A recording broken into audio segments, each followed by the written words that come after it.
Hi everyone, welcome back to the channel study portal पर आप सभी लोग का एक बार फिर से स्वागत है। और आज हम करेंगे प्रिंसिपल एंड वाइस प्रिंसिपल की मॉक टेस्ट सीरीज 2 है ये हमारी एडमिन एंड फाइनेंस की। इससे पहले हमने फर्स्ट ऑलरेडी हम कर चुके हैं, जिसने नहीं देखी है वो जाके चैनल पर देख सकता है, अवेलेबल है। तो इसमें भी हम कुछ क्वेश्चंस देखेंगे जो आपके एक्सपेक्टेड क्वेश्चंस हैं, जो आपको आपके एग्जाम में देखने को मिल सकते हैं। तो यहाँ पर हमारा एडमिन एंड फाइनेंस के जो क्वेश्चंस है उसके बारे में हम डिस्कस करेंगे। तो अगर आप तैयारी कर रहे हैं principal, vice principal, assistant commissioner या फिर आपका एएसओ, एसएसए या कोई भी ऐसे एग्जाम जहां पर आपका सेंट्रल गवर्नमेंट रूल्स आता है, उन सभी के लिए इंपॉर्टेंट है। तो एडमिन एंड फाइनेंस के सारे क्वेश्चंस आपको यहाँ पर देखने को मिलने वाले हैं। तो शुरू करते हैं आज की इस वीडियो को। लेकिन इससे पहले अगर आप लोग इस चैनल पर नए हैं और चैनल को अभी तक सब्सक्राइब नहीं किया है तो चैनल को सब्सक्राइब करके बेल आइकन को प्रेस कर लीजिए, ताकि जैसे वीडियो अपलोड की जाती है उसकी नोटिफिकेशन आप सभी लोगों को मिल सके। साथ ही आप हमें सोशल मीडिया पर फॉलो कर सकते हैं, इंस्टाग्राम, टेलीग्राम, फेसबुक, व्हाट्सएप पर आप हमें फॉलो कर सकते हैं। सारी इन्फॉर्मेशन आपको यहाँ पर मिल जाती है। और जो भी आपका एग्जाम है, जिस भी एग्जाम की आप तैयारी कर रहे हैं, उसकी डिटेल्स आप हमारे साथ शेयर कर सकते हैं। हमारे हेल्पलाइन नंबर 8447410108 पर आप हमें व्हाट्सएप कर सकते हैं। इसकी पीडीएफ आपको जो है, जो भी हम क्वेश्चंस करेंगे वो आपको व्हाट्सएप पर, टेलीग्राम पर मिल जाएगी ब्रॉडकास्ट में। तो आप अपना नाम लिखेंगे, जैसे अगर आपका नाम है श्वेता तो आप श्वेता लिखेंगे। सिटी अगर सपोज आपकी दिल्ली है तो आप दिल्ली लिखेंगे। स्पेस देखिए आपका एग्जाम का नाम, जैसे केवीएस प्रिंसिपल की तैयारी कर रही हैं या एनवीएस एलडीसी प्रिंसिपल की तैयारी कर रहे हैं, जो भी एग्जाम है वो आप लिख के हमें शेयर कर देंगे। तो आपके पास जो है ब्रॉडकास्ट के माध्यम से सारी इन्फॉर्मेशन आपको मिलती रहेगी। अगर आप तैयारी कर रहे हैं principal, vice principal, assistant commissioner या किसी भी ऐसे एग्जाम की जहां पर सेंट्रल गवर्नमेंट रूल्स आते हैं, तो सभी के लिए नोट्स अवेलेबल है। एग्जाम्पल के तौर पे यहाँ पर आपको केवीएस प्रिंसिपल, वाइस प्रिंसिपल के नोट्स अवेलेबल हैं। हिंदी और इंग्लिश मीडियम दोनों मीडियम में अवेलेबल है। ये पूरा 12 बुक का सेट होता है, जिसमें आपका पूरा पेपर कवर होता है। आपका general paper, admin, finance, office procedure, आपकी साइकोलॉजी, ए टू जेड सारी चीजें आपकी कवर होती हैं। इसी तरीके से एनवीएस की तैयारी कर रहे हैं तो एनवीएस की भी ओपन वैकेंसी कभी भी आ सकती है, केवीएस की वैकेंसी कभी भी आ सकती है, ईएमआरएस की भी वैकेंसी आने वाली है। तो ये सभी नोट्स अवेलेबल हिंदी और इंग्लिश मीडियम दोनों में अवेलेबल है। साथ ही यूपीएससी के नोट्स अवेलेबल हैं। और अगर आप हमारे लाइव या रिकॉर्डेड कोर्स के साथ ज्वाइन करना चाहते हैं तो आप हमारी ऐप डाउनलोड कर सकते हैं, स्टडी पोर्टल अकेडमी, जहां पर आपको सारी इन्फॉर्मेशन मिल जाएगी। इस ऐप का लिंक आपको नीचे डिस्क्रिप्शन बॉक्स में मिलेगा, जो एंड्रॉइड और आईफोन आपका दोनों के लिए अवेलेबल है। साथ ही जो भी आपका कोर्स है आप उस पर सर्च करेंगे तो आपको सारी इन्फॉर्मेशन वहां पर देखने को मिल जाएगी। हमारे सारे कोर्सेज में आपका पूरा सिलेबस कवर है। Admin, finance, education, psychology, office procedure सब कवर होता है। ऑनलाइन मॉक टेस्ट सीरीज है, हार्ड कॉपी नोट्स इसके साथ मिलते हैं। और जो लोग अभी जुड़ रहे हैं, आपको पता है कि समर वैकेशन आने वाला है, और समर वैकेशन में हमने लास्ट टाइम भी अपना एक क्रैश कोर्स स्टार्ट किया था, जिसमें हमने अपने तीनों पोर्शन को कवर करते हैं, admin, finance, education, psychology, office procedure, ताकि आप अपनी छुट्टियों का सबसे ज्यादा फायदा उठा सकें और आने वाले एग्जाम की आप तैयारी कर सके। अभी एनवीएस, ईएमआरएस, यूपीएससी, केवीएस सबकी एक वैकेंसी जो है आपको देखने को मिलेगी। तो अगर आप हमारे साथ जुड़ना चाहते हैं तो हमारा ये बैच स्टार्ट हो रहा है 5 मई से। 5 मई मंडे से हमारा ये बैच स्टार्ट होगा, जिसकी टाइमिंग रहेगी 5 PM टू द 7 PM। और इसमें आपके सारा जो सिलेबस है वो आपका सारा का सारा लाइव जो है कवर होगा। तो इस बैच को आप ज्वाइन कर सकते हैं। इसके लिए अगर आपको डिटेल चाहिए तो सेम आप हमारे हेल्पलाइन नंबर पर हमें कॉन्टेक्ट कर सकते हैं 8447410108 पर। यहाँ पर आपको सारी की सारी इन्फॉर्मेशन जो है वो आपको इस पर मिल जाएगी। इसके अलावा अगर आप रिकॉर्डेड कोर्स ज्वाइन करना चाहते हैं तो रिकॉर्डेड हमारे पास सारे अवेलेबल हैं, चाहे केवीएस की बात करें, एनवीएस, सभी अवेलेबल हैं। और जो लाइव बैच है हमारा लास्ट स्टार्ट हुआ था 17 मार्च को, अभी हमारा स्टार्ट हो रहा है 5 मई को, तो आप उसको ज्वाइन कर सकते हैं। Now back to the question की क्वेश्चन हमारा क्या है। सबसे पहला क्वेश्चन है हमारा, the term members of family include which of the following in terms of CCS conduct rules. तो जो क्वेश्चन है हमारा वो कहाँ से है, सीसीएस कंडक्ट रूल से क्वेश्चन पूछा गया है। और ये क्वेश्चन है रिगार्डिंग द फैमिली। जब आप सीसीएस कंडक्ट रूल्स पढ़ते हैं वहां पर फैमिली के बारे में है, तो आपको बताना है कि जो नीचे दिए गए ऑप्शन है उसमें से कौन सा जो है फैमिली में इंक्लूड है, कौन सा फैमिली मेंबर इनमें से है। Option 1, A Holi dependent step daughter not residing with the government servant. Holi dependent step daughter है लेकिन गवर्नमेंट सर्वेंट के साथ नहीं रहती है, लेकिन पूरी तरीके से डिपेंडेंट है। Second, A judicially separated wife not dependent on the government servant. Second हमारा जुडिशली सेपरेटेड वाइफ है, ये डिपेंडेंट नहीं है गवर्नमेंट सर्वेंट पर, फाइनेंशियली जो है इंडिपेंडेंट है। तो इनमें से कौन फैमिली में इंक्लूड है? ऑप्शन 1 ओनली 1, सेकंड है हमारा ओनली सेकंड, थर्ड है हमारा both are correct and fourth है हमारा both are incorrect. So which option is correct? First, second, third और फोर्थ। आप अपने आंसर्स कमेंट सेक्शन में कमेंट कर सकते हैं। तो आपको कौन सा लगता है कि कौन सा यहाँ पर करेक्ट है, कि फैमिली में कौन कौन इंक्लूड होगा? एक है हमारे पास होली डिपेंडेंट स्टेप डॉटर है जो कि डिपेंडेंट है लेकिन रिजाइडिंग नहीं है with the government servant. Second हमारा है जुडिशली सेपरेटेड वाइफ जो कि नॉट डिपेंडेंट है on the government servant. So which option is correct है? तो अगर आपने डेफिनेशन पढ़ी है, आपने सीसीएस कनेक्ट रूल्स पढ़े हैं ध्यान से, वहां पर अगर आपने फैमिली के बारे में पढ़ा है तो आपको पता होगा। सबसे पहले हम बात करते हैं स्पाउस की। तो स्पाउस सिर्फ और सिर्फ जो है एक वाइफ हमारी इंक्लूड होती है, जो जुडिशली सेपरेटेड है वो हमारी इंक्लूड नहीं होती है। तो सबसे पहला तो ये हमारा नहीं है, जुडिशली सेपरेटेड वाइफ हमारी फैमिली में इंक्लूड नहीं है। और आपको ये भी पता होना चाहिए कि जो स्पाउस है उसके केस में हम कभी भी फाइनेंशियली डिपेंडेंसी नहीं देखते हैं।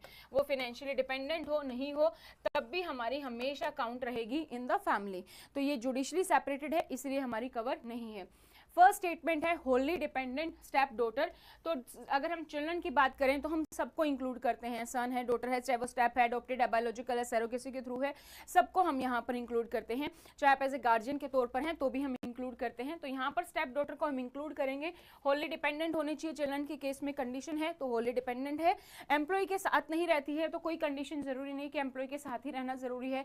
एम्प्लॉय की पोस्टिंग कहीं और हो सकती है, सपोज वो लद्दाख है, फैमिली कहीं और रह रही है, तो भी हम उसको कवर करेंगे सीसीएस कंडक्ट रूल के तहत। तो हमारा ये फर्स्ट स्टेटमेंट यहाँ पर करेक्ट है। फर्स्ट स्टेटमेंट में हम ये डॉटर जो है वो हमारी इंक्लूड होगी। सेकंड स्टेटमेंट गलत है, फर्स्ट स्टेटमेंट करेक्ट है। तो इसलिए हमारा ऑप्शन क्या हो गया? फर्स्ट, ओनली 1 जो है हमारा वो हमारा यहाँ पर राइट ऑप्शन है।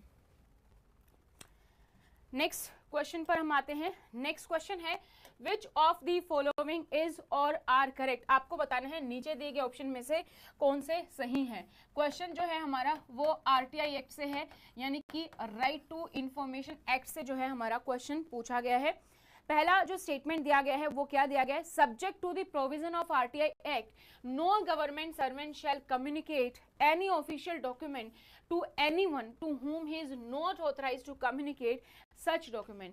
कि आरटीआई एक्ट अगर आपने पढ़ा है, राइट टू इंफॉर्मेशन एक्ट, तो उसमें क्या है हमारे पास कि कौन सी इंफॉर्मेशन हम किसको दे सकते हैं, कौन सी इंफॉर्मेशन हमारे लिए परमिसेबल है कि जो हम आरटीआई के तहत दे सकते हैं, और कौन कौन सी ऐसी ऑर्गेनाइजेशन है जो एग्जेम्प्टेड हैं जिसकी इंफॉर्मेशन हम नहीं दे सकते हैं।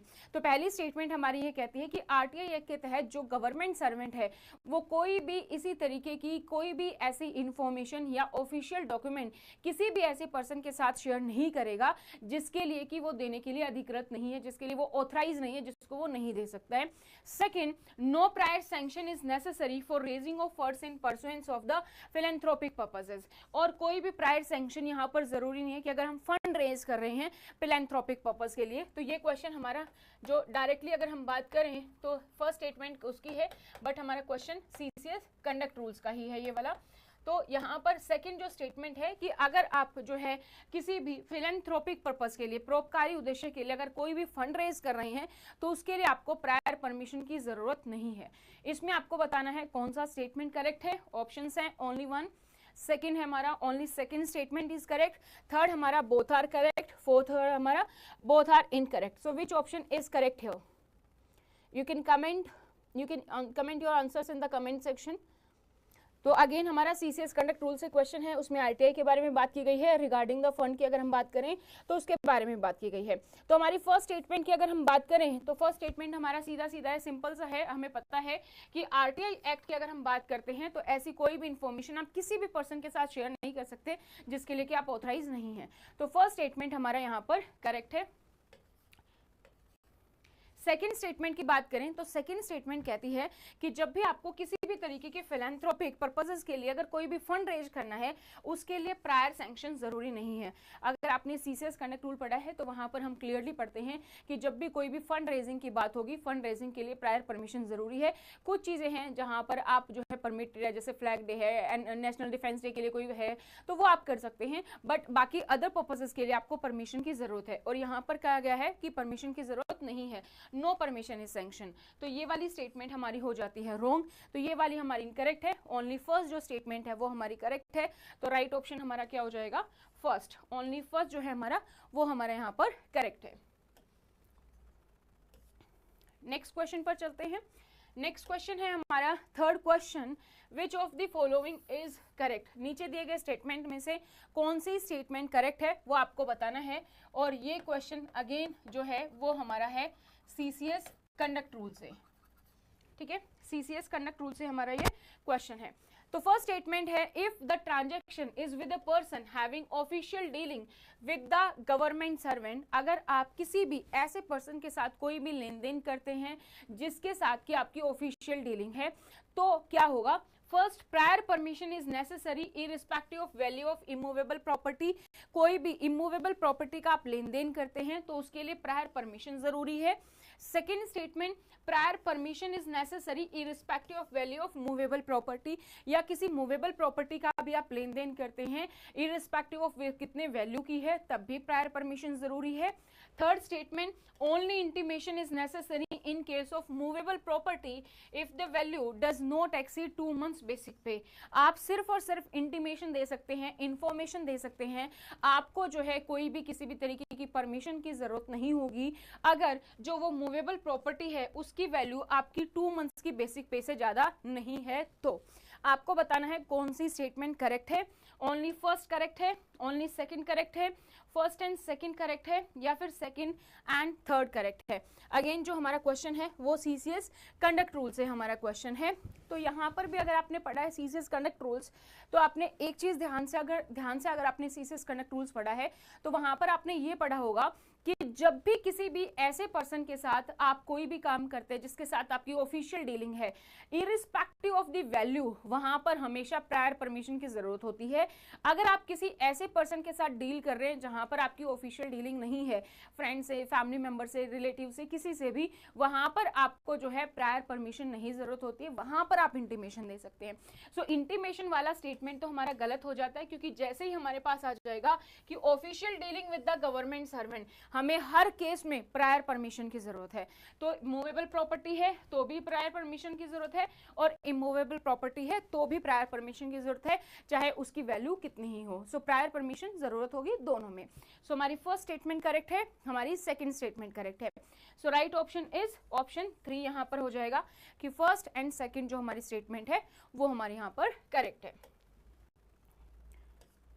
नेक्स्ट क्वेश्चन पर चलते हैं। Question number 4, a government servant seek permission to have recourse to course of vindication of an official act, rule number 19 CCS conduct rules का क्वेश्चन है अगेन हमारा।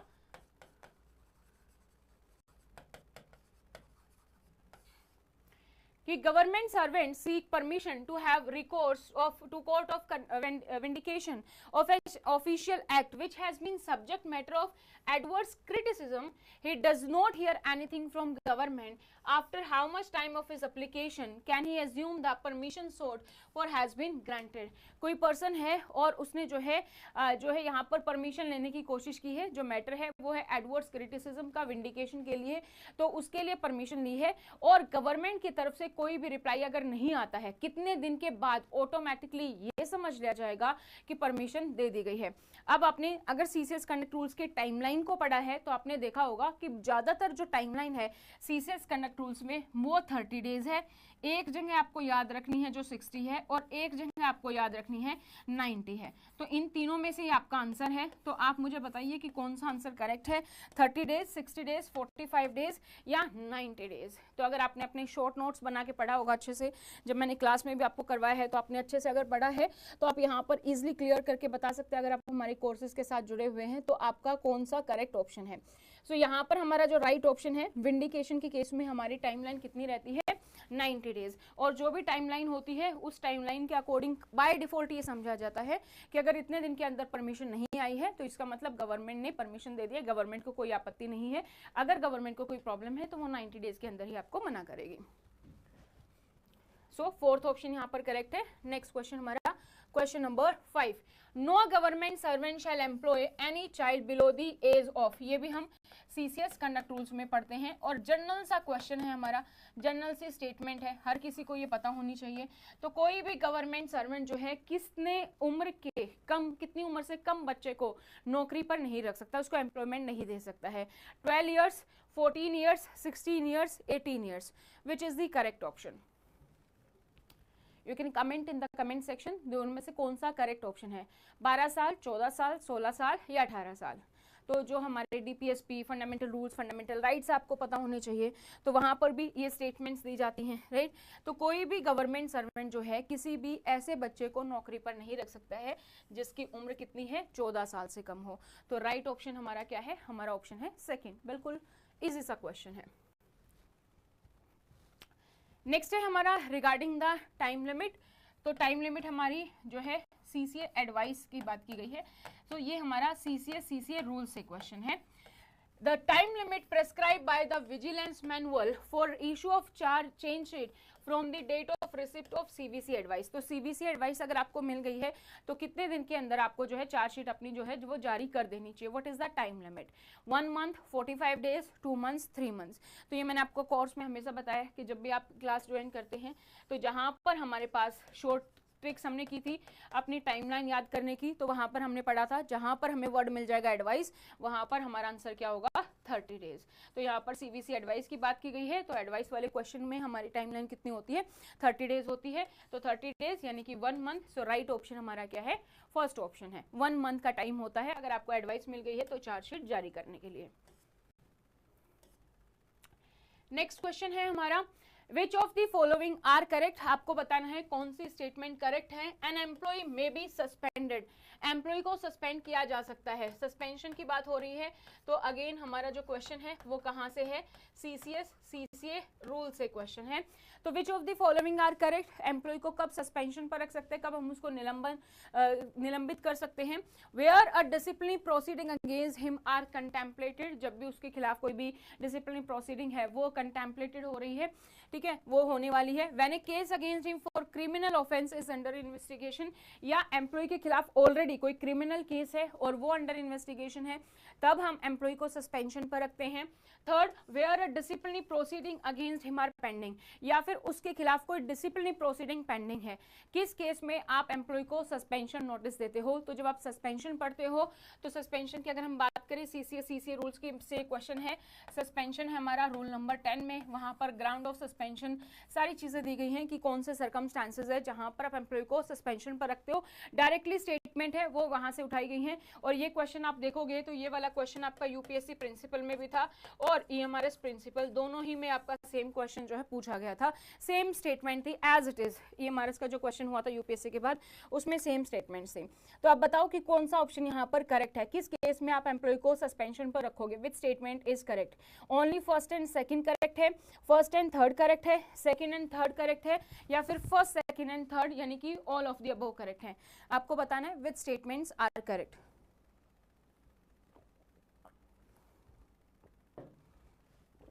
तो अगर किसी एम्प्लॉय के खिलाफ हमने सोचा है कि डिसिप्लिनरी एक्शन होना है, इंक्वायरी होनी है, तो भी हम उसको सस्पेंशन ऑर्डर दे सकते हैं।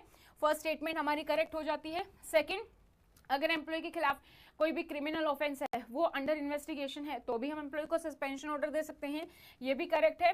एंड थर्ड, जब उसके खिलाफ कोई डिसिप्लिनरी प्रोसीडिंग चल रही है, वो पेंडिंग है, तो भी हम दे सकते हैं। तो तीनों ही केस में हम एम्प्लॉय को सस्पेंशन ऑर्डर दे सकते हैं। तो यहाँ पर हमारी 4 स्टेटमेंट करेक्ट है, फर्स्ट, सेकेंड एंड थर्ड, यानी कि सभी स्टेटमेंट हमारे यहाँ पर करेक्ट हो जाती है। नेक्स्ट है हमारे पास, which of the following are true, नीचे दिए गए ऑप्शन में से कौन सा सही है वो आपको बताना है।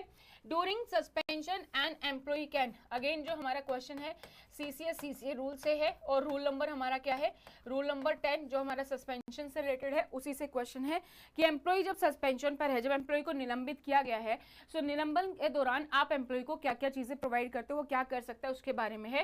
First be given HBA house building allowance, आप एम्प्लॉय को उस दौरान हाउस बिल्डिंग अलाउंस दे सकते हो। Second, function as defence assistant, वो as a DA defence assistant की तरह काम कर सकता है। Third, non retain lien, lien नहीं बना सकता है। अब आपको यहाँ पर अगर पता है डिफेंस असिस्टेंस क्या होता है, लीन क्या होता है, तो आप यहाँ पर इजीली आंसर कर सकते हो। सो सबसे पहले अलाउंस की बात करते हैं, तो B given HBA house building allowance दिया जाएगा कि नहीं दिया जाएगा। तो एम्प्लॉय जब सस्पेंशन पर है तो HBA के लिए हम मना नहीं करते हैं, हम HBA देते हैं। और इसके लिए हमने शॉर्ट ट्रिक्स क्या पढ़ी थी कि जो भी ऐसी चीज जिससे आपको लगे कि फैमिली कहीं ना कहीं अफेक्ट हो रही है, हम सस्पेंशन के दौरान वो चीज कभी मना नहीं करते। जैसे कि चिल्ड्रन एजुकेशन अलाउंस हो गया, हाउस बिल्डिंग अलाउंस हो गया, वो हम हमेशा देते हैं। तो HBA हम देंगे, बट क्योंकि एम्प्लॉय हमारा सस्पेंशन पर है तो हम 2 परमानेंट एम्प्लॉय की सिक्योरिटी लेंगे, उसके बाद हम देंगे। बट हाँ, हम देंगे तो हमारा फर्स्ट स्टेटमेंट जो है यहाँ पर हमारा करेक्ट हो जाता है, राइट। फिर हमारा सेकंड स्टेटमेंट जो है वो है function as a defence assistant. जब भी कोई इंक्वायरी होती है तो वो किस तरीके से होती है, हमारे पास डिसिप्लिनरी अथॉरिटी है, वो डिसाइड करती है कि इंक्वायरी होनी है कि नहीं। जैसे कंप्लेन उसके पास आती है और इंक्वायरी के लिए वो अपॉइंट करती है एक इंक्वायरी अथॉरिटी, और उसकी हेल्प करने के लिए जो डिपार्टमेंट के केस को प्रेजेंट करता है वो होता है हमारे पास प्रेजेंटिंग ऑफिसर। अपोजिट साइड की अगर हम बात करें तो अपोजिट साइड में हमारे पास चार्ज ऑफिसर है, CO जिसको हम बोलते हैं, यानी कि वो पर्सन जिसके खिलाफ कंप्लेन आई है, जो अपने आप को डिफेंड करेगा। डिफेंड करने के लिए वो किसकी हेल्प लेगा, वो लेगा डिफेंस असिस्टेंस की। तो ये जो डिफेंस असिस्टेंस है, क्या अगर एम्प्लॉय खुद सस्पेंशन पर है तो क्या वो किसी और के लिए डिफेंस असिस्टेंस बन सकता है, तो बिल्कुल बन सकता है, क्योंकि डिफेंस असिस्टेंस कोई भी गवर्नमेंट सर्वेंट हो सकता है, प्लस एक रिटायर्ड गवर्नमेंट सर्वेंट भी हो सकता है। और जब एम्प्लॉय सस्पेंशन पर है, वो हमारा एम्प्लॉय है उस टाइम पर भी, तो वो डिफेंस असिस्टेंस के तौर पर काम कर सकता है। तो सेकंड स्टेटमेंट भी हमारी यहाँ पर करेक्ट हो जाती है। थर्ड है हमारा नोट रिटेन लीन, लीन नहीं बना के रखता है। लीन क्या होती है, लीन हमारा एक टाइटल होता है। जो भी परमानेंट एम्प्लॉय है वो अपनी पोस्ट पर, जिस भी पोस्ट पर है, सपोज अगर वो स्कूल का प्रिंसिपल है और मान लीजिए उसके खिलाफ कोई इंक्वायरी चल रही है और वो सस्पेंशन पर है, तो क्या होगा कि इस पोस्ट पर वो अपनी लीन बना के रखता है। यानी कि जैसे ही सस्पेंशन पीरियड खत्म होगा, इंक्वायरी खत्म होगी, अगर वो निर्दोष है तो वापस आ जाएगा, अगर नहीं भी है बाई चांस निर्दोष तो पेनल्टी खत्म होगी, पेनल्टी यहाँ पर अपनी लेगा पेनल्टी के अकॉर्डिंग। फिर पेनल्टी खत्म होने के बाद भी पोस्ट में तो बना ही रहेगा, तो वो अपनी उसी पोस्ट पर वापस आता है। ऐसा नहीं कि प्रिंसिपल है, इंक्वायरी चल रही है उसके खिलाफ तो हमने किसी और को प्रिंसिपल रख लिया, ऐसा तो नहीं करते हम। उस एम्प्लॉय को हम सेम पोस्ट देते हैं, ये भी नहीं बोलते कि भाई आपकी पेनल्टी का टाइम बहुत बड़ा था, हमने किसी और को हायर कर लिया, आप कोई और पोस्ट देख लो, ऐसा भी नहीं होता। तो वो अपनी लीन बना के रखता है कि अपनी उसी पोस्ट पे वो वापस आएगा यहीं पर। तो लीन सस्पेंशन के दौरान बनी रहती है। स्टेटमेंट क्या कहती है, नॉट रिटेन लीन, की लीन नहीं बना के रखेगा। तो ये वाली हमारी स्टेटमेंट गलत है। सो राइट ऑप्शन हमारा क्या है, फर्स्ट और सेकंड स्टेटमेंट हमारी करेक्ट है। सो राइट ऑप्शन हमारा कौन सा हो जाता है, first statement, only first and second. Next question पर बढ़ते हैं। With in how many days the charge officer should submit the list of additional document, कितने दिनों के अंदर जो चार्ज ऑफिसर है उसको एडिशनल डॉक्यूमेंट जो है अपने यहाँ पर जो है सबमिट कर देने चाहिए, और कितने दिनों के अंदर, और is this time period extendable, और अगर ये टाइम पीरियड एक्सटेंडेबल है तो कितना है वो आपको बताना है। 5 डेज, 15 डेज, 10 डेज या 15 डेज, येस नो, तो उसके अकॉर्डिंग आपको बताना है। So what is the correct option, you can comment your answers in the comment section. Which is the correct option here? कितने दिनों के अंदर चार्ज ऑफिसर जो है एडिशनल डॉक्यूमेंट कोई है अगर वो उसको सबमिट करने हैं तो कितने दिन के अंदर सबमिट किए जा सकते हैं।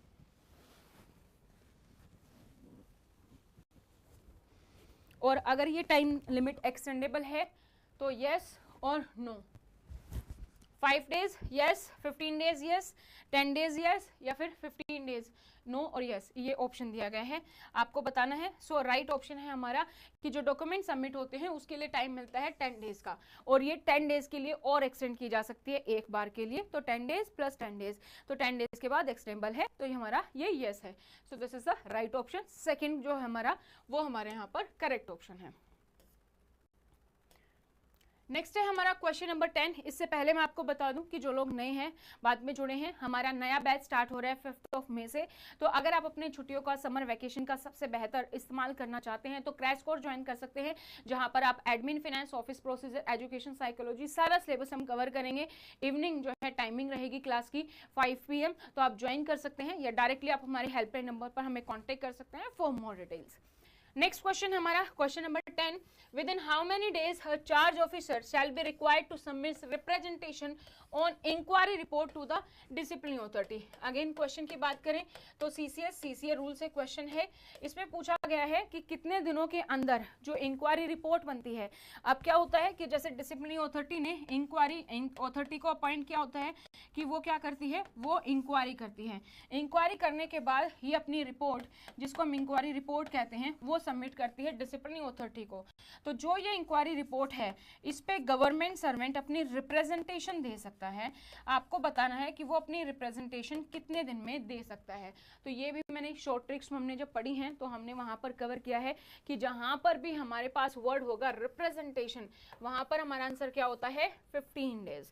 सो राइट ऑप्शन यहाँ पर हमारा क्या रहेगा, 15 डेज। 15 दिन में एम्प्लॉय अपना रिप्रेजेंटेशन दे सकता है अगर वो देना चाहता है तो। Next question. Each communication received from the member of parliament or a member of public is required to be acknowledged within। अगर आपके पास कोई भी किसी भी तरीके का कम्युनिकेशन आता है फ्रॉम द मिनिस्ट्री, तो कितने दिन के अंदर जो है आपको मेंबर ऑफ पार्लियामेंट से आता है, या तो आपको कितने दिन के अंदर जो है एक्नॉलेज करना जरूरी है कि हाँ आपको वो रिसीव हो चुका है। एक्नॉलेज कितने दिन के अंदर आप करेंगे, 5 days, 7 days, 10 days, 15 days, which is the correct option here? 3 days, 7 days, 15 days, 30 days।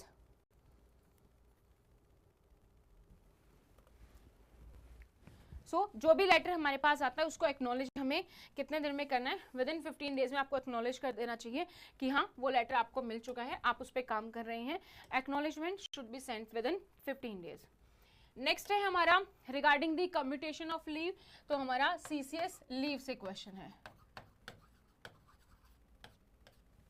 Question क्या है, consider the following statement regarding commutation of one kind of leave into another. एक जो लीव है उसके दूसरे फॉर्म ऑफ लीव में उसको convert करने के अकॉर्डिंग है कि एक लीव को दूसरे फॉर्म में बदला जा सकता है, उसके रिगार्डिंग स्टेटमेंट है। First, at the request of A government servant, authority which granted him leave may commute it retrospectively into leave of different kind which was due and admissible to him at the time leave was granted। कि जब भी government servant request देता है तो वो authority जिसने कि उसको लीव दी है, वो अथॉरिटी उसकी लीव को रेट्रोस्पेक्टिवली यानी कि बैक डेट में जाके, जो वो लीव ऑलरेडी अवेल कर चुका है उसके बाद रिक्वेस्ट दे रहा है, तो उस लीव को वो चेंज कर सकती है एक फॉर्म ऑफ लीव से दूसरे फॉर्म में। जैसे आपने मान लो जो EL लिया है, आप उसको CCL में कन्वर्ट करवाना चाहते हैं, तो ऐसा हो सकता है, करवाया जा सकता है। लेकिन ये देखा जाएगा कि जब आपने लीव अप्लाई की थी, क्या वो लीव आपके पास थी कि नहीं, जो भी लीव आपके पास थी उसी में आप चेंज करवा सकते हैं। तो फर्स्ट स्टेटमेंट ये कहती है। Second, commutation of one kind of leave into another shall be subject to adjustment of leave salary on the basis of leave finally granted to the government servant. और अगर आप कम्यूट करवा रहे हैं, एक लीव फॉर्म को दूसरे leave form में आप चेंज करवा रहे हैं, तो जो भी फाइनली आपको लीव मिलेगी, सैलरी आपको उसके बेसिस पर ही मिलेगी। सो आपको बताना है कौन सी स्टेटमेंट करेक्ट है regarding the commutation, which statements are correct है। आपको बताना है कौन सी स्टेटमेंट करेक्ट है। सिर्फ A करेक्ट है, B करेक्ट है, both A and B are correct, या फिर नीदर A नॉर B, ना A सही है ना B सही है। सो स्टेटमेंट पढ़ लेते हैं। फर्स्ट स्टेटमेंट हमारी क्या कहती है कि जब भी गवर्नमेंट सर्वेंट रिक्वेस्ट करता है, और गवर्नमेंट सर्वेंट कितने दिन के अंदर रिक्वेस्ट कर सकता है, विद इन 30 डेज में गवर्नमेंट सर्वेंट रिक्वेस्ट कर सकता है अपनी लीव खत्म होने के, ड्यूटी ज्वाइन करने के बाद से। सो 30 डेज के अंदर एम्प्लॉय रिक्वेस्ट कर सकता है, और जब भी एम्प्लॉय रिक्वेस्ट करता है तो अथॉरिटी जो है उसकी लीव को कम्यूट कर सकती है रेट्रोस्पेक्टिवली, यानी कि जो लीव ऑलरेडी वो ले चुका है बैक डेट की एंट्री को कर सकते हैं। बिल्कुल सही स्टेटमेंट है हमारी। सेकेंड स्टेटमेंट है कि जो भी कम्यूटेशन होगी उसकी सैलरी जो है उसके अकॉर्डिंग मिलेगी जो उसको फाइनली लीव मिले। सपोज अगर किसी ने HPL ले ली थी पहले, फिर बाद में उसको जो है उसने ईएल में कन्वर्ट करवा दिया। तो पहले तो हाफ डे की सैलरी मिली, बाद में उसको फुल डे की सैलरी मिली, तो फुल डे की सैलरी और मिलनी चाहिए थी क्योंकि बाद में ईएल हो गया, तो हम एरियर दे देंगे, या इसका अपोजिट है तो हम हाफ डे की सैलरी डिडक्ट कर लेंगे। तो ऑब्वियसली जो उसको बाद में लीव मिली है उसके अकॉर्डिंग ही सैलरी एडजस्ट होती है। तो हमारा सेकेंड स्टेटमेंट भी करेक्ट है। तो यहाँ पर हमारे दोनों स्टेटमेंट करेक्ट है। तो राइट ऑप्शन हमारा क्या है, बोथ ए एंड बी। तो थर्ड ऑप्शन हमारा यहाँ पर करेक्ट हो जाता है। नेक्स्ट क्वेश्चन पर मूव करते हैं। नेक्स्ट क्वेश्चन है हमारा question number 13। No government servant shall ordinary be granted leave of any kind for a continuous period exceeding.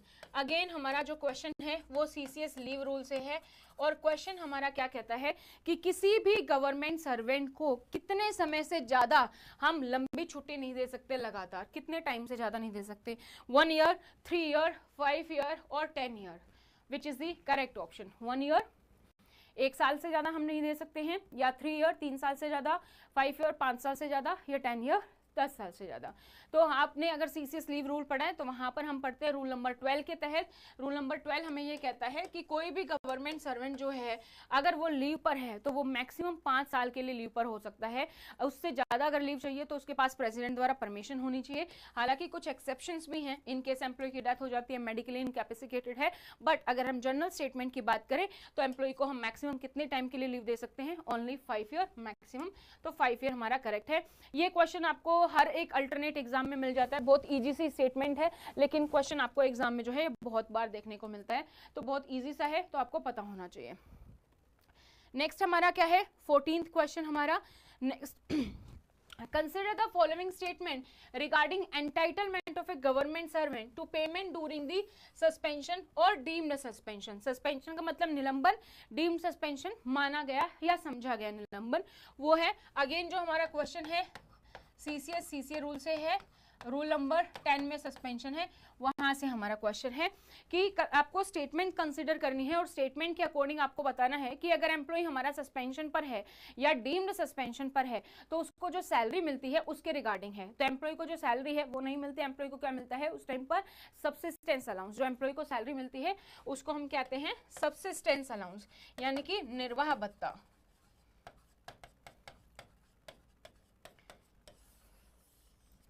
First statement कहती है for the first 3 months of suspension, पहले 3 महीने, suspension के पहले 3 महीने, जो कि अगर आप किसी को भी सस्पेंशन ऑर्डर देते हो तो पहला ऑर्डर आप जनरली 3 months के लिए देते हो, 90 days के लिए देते हो। He shall be entitled to salary for the half pay leave. उसको जो सैलरी मिलेगी वो कितनी मिलेगी? जो उसको हाफ पे लीव पर मिलती है, एच पे लीव पर मिलती है, जो कि कितना होता है 50% ऑफ द पे। 50% ऑफ द पे की बात करें यानी कि बेसिक पे प्लस डीए, उसका हाफ कर देंगे तो वो सैलरी मिलती है। And in addition dearness allowance, उसके साथ डीए भी मिलेगा on the basis of such pay, इस पे के बेसिस पर। अगर इस पे पर मिलता है तो मिलेगा, नहीं मिलता है तो नहीं मिलेगा। नेक्स्ट हमारा for the period after 3 months, जब एक सस्पेंशन पीरियड जो 90 days का था वो खत्म हो गया, 3 months के बाद हम दोबारा से रिव्यू करते हैं तो सब्सिस्टेंस अलाउंस में be reduced by up to 50%। हम उसको 50% रिड्यूस कर सकते हैं, यानी कि 50 पहले मिल रहा था, 50 और रिड्यूस कर देंगे तो उसको कितना मिलेगा? 25% ऑफ द पे मिलेगी। If the delay is attributable to the government servant, अगर हमें लगता है कि डिले गवर्नमेंट सर्वेंट की वजह से है तो एम्प्लॉय के सब्सिस्टेंस अलाउंस को हम 50% कम कर सकते हैं। Third statement, the government servant shall be entitled to compensatory allowances based on pay as on date of suspension. और एम्प्लॉय को जो भी कंपनसेटरी अलाउंसेस मिलेंगे वो उसके किस बेस पे मिलेंगे? जो भी डेट ऑफ सस्पेंशन पर उसकी पे है उसके बेसिस पर मिलेंगे। तो आपको बताना है कौन सी स्टेटमेंट करेक्ट है। यहाँ पर स्टेटमेंट फर्स्ट करेक्ट है, बी करेक्ट है, ए एंड सी करेक्ट है, या फिर A B C? Which options are correct here? So जब भी एम्प्लॉय सस्पेंशन पर होता है, सब्सिस्टेंस अलाउंस हमने पढ़ा है, तो वहां पर हम क्या पढ़ते हैं कि एम्प्लॉय को जो पहले 3 महीने सैलरी मिलती है वो मिलती है उसकी 50% जो उसको एचपीएल पे मिलती है वो मिलती है। तो हमारी फर्स्ट स्टेटमेंट करेक्ट है। सेकंड हमने पढ़ा है कि एम्प्लॉय की जो सैलरी है वो 50% प्लस भी हो सकती है, 50% माइनस भी हो सकती है ना, यानी कि वो 25 भी हो सकती है और 75% ऑफ दी सैलरी भी हो सकती है। अगर डिले एम्प्लॉय की वजह से है तो आपको सब्सिस्टेंस अलाउंस में 25% की कटौती हो जाएगी, 25 की, तो आपको जो है 25% मिलेगा। और यहाँ पर है तो आपकी 25% इंक्रीज हो जाता है अगर डिले गवर्नमेंट की वजह से है। तो सेकंड स्टेटमेंट कहती है कि अगर डिले गवर्नमेंट सर्वेंट की वजह से है तो हम सैलरी 50% रिड्यूस कर देंगे, यानी कि 25% मिलेगी। बिल्कुल सही स्टेटमेंट है। नेक्स्ट हमारा जो थर्ड स्टेटमेंट है वो हमारी बात करता है कंपनसेटरी अलाउंस के बारे में, कि कोई भी गवर्नमेंट सर्वेंट को जो कंपनसेटरी अलाउंस मिलेंगे जो उसकी डेट ऑफ सस्पेंशन पर पे थी उसके बेसिस पर मिलेंगे, ये भी हमारी करेक्ट है। सो हमारा राइट ऑप्शन हो जाता है यहाँ पर फोर्थ ए बी सी, ये वाला हमारी जो स्टेटमेंट है वो हमारे यहाँ पर करेक्ट है। नेक्स्ट क्वेश्चन की ओर बढ़ते हैं। A government servant in the receipt of existing grade pay of 10,000, कोई पे लेवल 14 में है, 10,000 एम्प्लॉय की अगर सैलरी है और वो जो है उसको किस टाइप का रेजिडेंस मिलेगा ये आपको बताना है। तो रेजिडेंस जो आपके क्योंकि ये प्रीवियस ईयर के क्वेश्चंस हैं तो आपके अलग अलग जो भी ऑर्गेनाइजेशन है उसके अकॉर्डिंग आपका वेरी कर सकता है। तो 5th B D1, 6th B C1, 6th A C2 और 5th A D2। तो यहाँ पर हमारा जो राइट ऑप्शन है दैट इज ऑप्शन सेकेंड, ये वाला हमारे यहाँ पर स्टेटमेंट करेक्ट है। तो यहाँ पर थे आज के क्वेश्चंस जो हमने यहाँ पर डिस्कस कर लिए हैं। आई होप आपको ये सीरीज पसंद आ रही होगी, तो आप कमेंट सेक्शन में कमेंट करके हमें बता सकते हैं। इसमें कोई चेंजेस चाहते हैं तो वो भी आप हमें कमेंट सेक्शन में कमेंट करके बता सकते हैं। और अगर आप तैयारी कर रहे हैं principal, vice principal, assistant commissioner, finance officer या फिर कोई भी ऐसे एग्जाम जहाँ पर आपके सेंट्रल गवर्नमेंट रूल्स आते हैं, तो आपके लिए नोट्स अवेलेबल है। आप नोट्स ऑर्डर कर सकते हैं। KVS की वैकेंसी आने वाली है तो इस समर वैकेशन का फायदा उठाइए। आप हमारा लाइव बैच ज्वाइन कर सकते हैं जो कि 5th मई से शुरू हो रहा है, उसके बारे में बात करेंगे। लेकिन उससे पहले ये नोट्स हैं, जैसे KVS का है तो हिंदी इंग्लिश मीडियम दोनों में अवेलेबल है, 12 बुक का सेट है। इसी तरीके से NVS का 11 बुक, EMRS में 10 बुक और AUPSC में आपकी 11 बुक का सेट होता है, जिसमें आपका पूरा सिलेबस कवर होता है, जनरल पेपर, आपकी psychology, office procedure, admin, finance, everything. और अगर आप हमारा कोर्स ज्वाइन करना चाहते हैं, लाइव और रिकॉर्डेड दोनों बैच अवेलेबल हैं, टेस्ट सीरीज अवेलेबल है, तो आप हमारी ऐप डाउनलोड कर सकते हैं। एंड्रॉइड और आईफोन दोनों पर लिंक अवेलेबल है। जो भी कोर्स आप ज्वाइन करना चाहते हैं आप उसको सर्च करेंगे। हमारे कोर्सेज में आपका पूरा सिलेबस कवर है। लाइव बैच ज्वाइन करते हैं तो लाइव इंटरेक्टिव डाउट्स आपके वहीं पर क्लियर हो जाते हैं। आपके हार्ड कॉपी नोट्स इसके साथ आते हैं, आपको टेस्ट सीरीज मिलती है और साथ में आपका पूरा का पूरा सिलेबस तो कवर होता ही है। तो अगर आपके पास टाइमिंग की प्रॉब्लम है कि मुझे तो टाइमिंग अपने अकॉर्डिंग चाहिए, तो आप हमारे रिकॉर्डेड बैच ज्वाइन कर सकते हैं। सब एग्जाम के लिए अलग अलग अवेलेबल है, KVS, NVS, UPSC और EMRS के लिए। हमारा लास्ट जो बैच ज्वाइन स्टार्ट हुआ था लाइव, अगर आप लाइव ज्वाइन करना चाहते हैं तो 17 मई को स्टार्ट हुआ था। अभी हमारा बैच स्टार्ट हो रहा है 5 मई को, तो आप ये बैच ज्वाइन कर सकते हैं, जो कि हमारा क्रैश कोर्स है फॉर द समर वेकेशन, जो कि आप जैसे अपने बच्चों के लिए ढूंढते हैं कि समर वेकेशन का मैक्सिमम यूज वो कर पाए, इसी तरीके से आप भी समर वेकेशन अपनी आने वाली अपकमिंग वैकेंसी की तैयारी कर सकते हैं। 5 मई से हमारा बैच स्टार्ट हो रहा है, इवनिंग बैच होगा, टाइमिंग रहेगी इसकी 5 PM और इसमें हम आपका पूरा सिलेबस कवर करेंगे, चाहे वो आपका ऑफिस प्रोसीजर हो, एडमिन एंड फाइनेंस हो और आपकी education psychology, everything will be covered here. तो इस बैच को आप ज्वाइन कर सकते हैं। बैच को ज्वाइन करने के लिए आप हमारी ऐप डाउनलोड कर सकते हैं या डायरेक्टली आप हमारे हेल्पलाइन नंबर पर हमें कांटेक्ट कर सकते हैं। For notes, for online classes, recorded batch, test series सभी अवेलेबल है। ये हमारा हेल्पलाइन नंबर रहेगा, इस पर आपको सारी की सारी डिटेल्स मिल जाएंगे।